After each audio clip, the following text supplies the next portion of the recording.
அல்லேலூயா, அல்லேலூயா, அல்லேலூயா. பலவீனம், சுகமில்லை, இதெல்லாம் மனுஷியம். இதெல்லாம் எதிர்த்து ஆவிக்குரிய வாழ்க்கையில் முன்னேறி செல்வதுதான் கிறிஸ்தவ வாழ்க்கை. அதனால் இதெல்லாம் வரும். பலவீனம் வரும், எல்லாருக்கும் வரும், எனக்கும் உங்களுக்கு வரும். அதனால் முடியாட்டா சொல்லுங்கள், நம்ம எல்லாம் சேர்ந்து செய்யலாம். அதனால் நோ டென்ஷன். எடுத்துக்கொள்ளலாம். சற்று நேரம் தியானிப்பதற்காக லூக்கா எழுதின சுவிசேஷம் 24ஆம் அதிகாரம் 1வது வசனத்தை வாசி. லூக்கா 24 1வது வசனம்.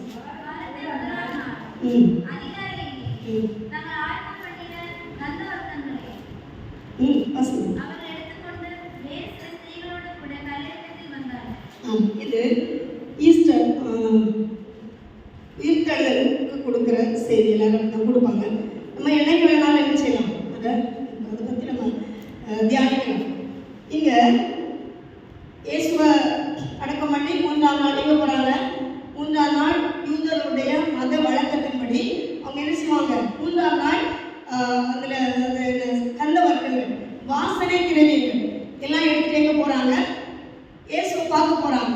அப்போ இயேசுவை பார்க்கறதுக்கு வாரத்தில் முதல் நாள் நம்முடைய வாழ்க்கையில் நம்ம என்ன செஞ்சாலும் நம்முடைய முதலிட யாருக்கு கொடுக்கணும்? இயேசுக்கு கொடுக்கணும். அதை தான் இந்த வசனம் நமக்கு போதிக்குது. ஒவ்வொரு வசனமும், ஒவ்வொரு புள்ளியும், ஒரு ஃபுல் ஸ்டாப், காமா எல்லாமே நமக்கு ஒரு பாடத்தை கொடுத்து கொண்டே இருக்கிறது. அப்போ வாரத்தில் முதல் நாள் இவங்க ரொம்ப கவலையோடு இருப்பாங்க, துக்கத்தோடு இருந்திருப்பாங்க. எப்படா விடியுது அப்படின்னு இருந்திருப்பாங்க. போறாங்க. எதோட போறாங்க? கந்த வர்க்கம், சுகந்த வாசனைகளோட. தேவனுடைய ராஜ்யம் மத்தேயு 6:33 வாசிக்க வேண்டாம். முதலாவது தேவனுடைய ராஜ்யத்தினுடைய நீதியையும் தேடுங்கள், அப்பொழுது இவைகள் எல்லாம் நம்ம முதல் ஃபர்ஸ்ட் ப்ரிப்பரேஷன் இயேசுக்கு கொடுத்துட்டோம்னா நமக்கு எல்லாம் கூட ஆடு எல்லாமே எனக்கு கூட கிடைக்கும். அதான் வசனம் சொல்லுது. இதை நம்ம நம்பணும், விசுவாசிக்கணும். நம்முடைய வாழ்க்கையில எதுவாக இருந்தாலும், காணிக்கையா இல்லை நம்முடைய சரீர உதவியா, எதோ நம்ம என்ன சொல்லணும், முதல் உள்ளதை என்ன செய்யணும்? இயேசுக்கு கொடுக்க பழகணும். ஆண்டவர் அதுதான் விரும்புகிறார். ஆண்டவர் இந்த விஷயத்துல அவருக்கு ஒரு செல்ஃபிஷ்னஸ் என்ன தெரியுமா? என் பிள்ளை என்னதான் முதல்ல நேசிக்கணும், எனக்கு தான் அவன் முதலிடம் கொடுக்கணும், என்னையதான் அவன் ஃபர்ஸ்ட் ப்ரிஃபரன்ஸா வைக்கணும் அப்படின்னு சொல்லி ஆண்டவர் விரும்புகிறார். நம்ம என்ன நினைக்கிறோம்? எல்லாத்தையும் முடிச்சுட்டு கடைசியில தான் நம்மளால ஆண்டவருக்கு கொடுக்க முடியுது. நம்ம ஜோமன்னு நினைப்போம். திங்கட்கிழமை காலையில வந்து சர்ச்சை ஜோமன்னு நினைக்கிறோம். நமக்கு ரொம்ப வேலை வீட்டுல. ஒரு நேரம் என்ன செய்ய, நமக்கு வேலை முடியலை. நமக்கு அவ்வளோ நம்ம ஆவிக்குரிய வாழ்க்கையில அப்படியே பின்னால எடுத்துட்டே இருக்கிறான் நம்மளை பிசாசு. ஆனா நம்ம என்ன செய்யணும்? முதல்ல என்ன செய்யணும்? இயேசுவை பார்த்து நம்ம கொடுத்து பழகணும். அப்போ இவங்க முதல்ல இயேசு தேடி போறாங்க. எப்படி போறாங்கன்னா, அவங்க கூட சுகந்த வாசனையான பொருட்கள் எடுத்துட்டு போறாங்க. சுகந்த வாசனையான பொருட்கள் அது என்னத்தை குறிக்கும் தெரியுமா? இந்த சாட்சியின் ஜீவியத்தை குறிக்குது. நம்ம சாட்சியா இருக்கிறோமா இயேசு பார்த்து? நம்முடைய வாழ்க்கை ஒரு வாசனையுள்ள வாழ்க்கையா இருக்க வேண்டும். மற்றவங்க நம்மளை பார்த்து முன்னால இவங்க நினைச்சுவாங்க, நல்லா கெட்டவார்த்தை பேசுவாங்க, இப்ப இவங்க என்ன செய்யறது இல்லை, பேசுறது இல்லை. அப்படி ஒரு சாட்சி நமக்கு இருக்கணும். முன்னால இவங்க அப்படியெல்லாம் போவாங்க, இப்போ அவங்க வாழ்க்கை அப்படி இல்லை. முன்னால இவங்க நல்ல கோல் சொல்லுவாங்க, ஆனா இப்போ அவங்க அப்படி இல்லை. முன்னால அவங்க உலகத்தோட ஓடுவாங்க, ஆனா இப்போ அப்படி இல்லை. உங்களுக்கு எனக்கு அப்படி ஒரு பேர் இருக்குதா? முன்னால அப்படி இருந்தாங்க, ஆனா எப்போ இவங்க இயேசுவை அறிஞ்சிட்டாங்களோ அதுக்கப்புறம் இவங்க வாழ்க்கையில ஒரு மாற்றம் இருக்கிறது அப்படிங்கிறத மற்றவங்க பார்த்தாங்களா? அதுதான் இயேசு விரும்புகிறார். அதுதான் ஒரு வாசனை திரவியம். அந்த வாசனை திரவியம் அதுல என்ன போட்டு தெரியுமா? தாங்கள் ஆயத்தம் பண்ணின, அவங்களே செல்ஃபா ப்ரிப்பேர் பண்ணின சுகந்த வர்க்கம். அவங்க இரவல் வாங்கல. அந்த வாசனை திரவியங்களை அவங்களே மேக் பண்ணாங்க, அவங்களே உண்டாக்குனாங்க, அவங்களே உருவாக்குனாங்க, அவங்களே ப்ரிப்பேர் பண்ணாங்க. அதை அப்படின்னு என்ன அர்த்தம்? அவங்க வாழ்க்கையில உள்ள சொந்த அவங்க சாட்சியின் ஜீவியம். இன்னைக்கு நம்ம இயேசு அறிஞ்சிருக்கிறோம். நம்ம குடும்பத்துல எப்படி இருக்கோம்? நம்ம பிள்ளைகள்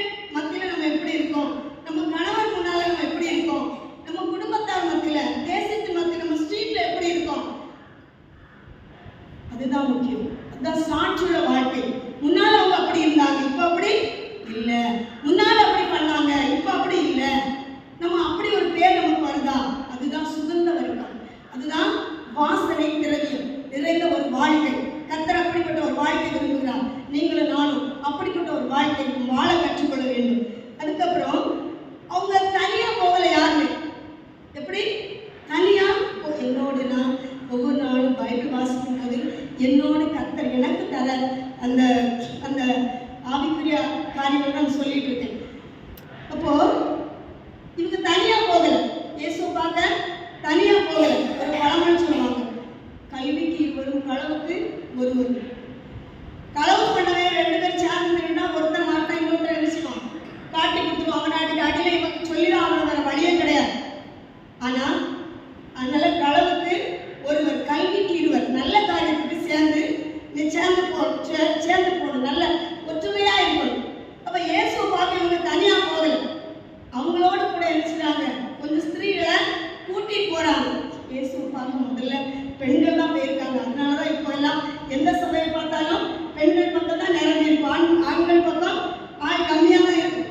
அப்ப நான் நினைக்கிறேன், ஒருவேளை அன்னைக்கே இயேசு கூட நிறைய பேர் இருந்திருக்காங்க. இயேசுவை பார்க்க முதல்ல அவ்வளோ தைரியமா விடிய காலம் 5 மணிக்கு இந்த லேடிஸ் தான் போயிருக்காங்க.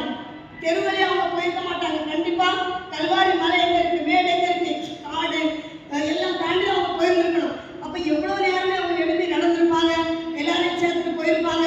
அவங்க நைட்டு ஃபுல்லா அவங்க அந்த வாசனை திரவியங்களை ரெடி பண்ணியிருப்பாங்க. அப்படிதானே அவங்களே செய்திருப்பாங்க. இப்போ நம்ம ஸ்ப்ரே எல்லாம் கடையில வாங்கி அடிக்கிறோம், நல்ல மனசோப்பெல்லாம் கடையில வாங்கி போடுறோம். ஆனா இங்க பைபிள் சொல்லுது, தாங்கள் ஆயத்தம் பண்ணின பொருள்களோடு கூட சுகந்த அந்த வாசனை திரவியங்களோடு கூட என்ன செய்றாங்க, போனாங்க.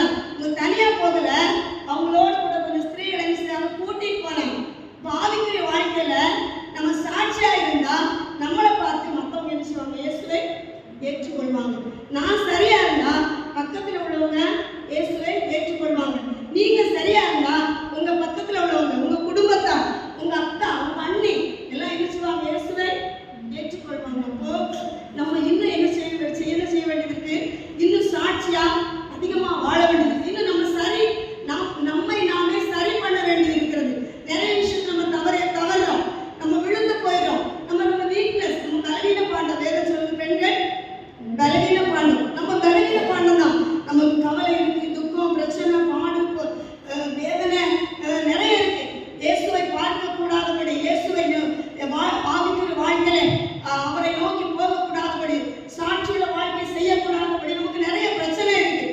அப்போ நம்ம என்ன செய்யணும், ஒரு இதெல்லாம் தேவனுக்கு கொடுக்கணும். நம்ம நேரத்தை, நம்ம உழைப்பை, நம்ம பலனை, நம்முடைய ஆசீர்வாதத்தை, நம்முடைய வருமானத்தை, எல்லா நேரம் எல்லாத்தையும் முதல் இதை அவங்க கொடுக்கணும். அப்புறம் நம்ம என்ன செய்யணும், சாட்சியுள்ள ஒரு வாழ்க்கை வாழணும். இயேசுவை பார்க்க போகும்போது சும்மா போக முடியாது, ஒரு சாட்சியுள்ள வாழ்க்கையோடு தான் என்ன செய்ய முடியும், பார்க்க முடியும். ஒரு கதை உண்டு, பல்லவ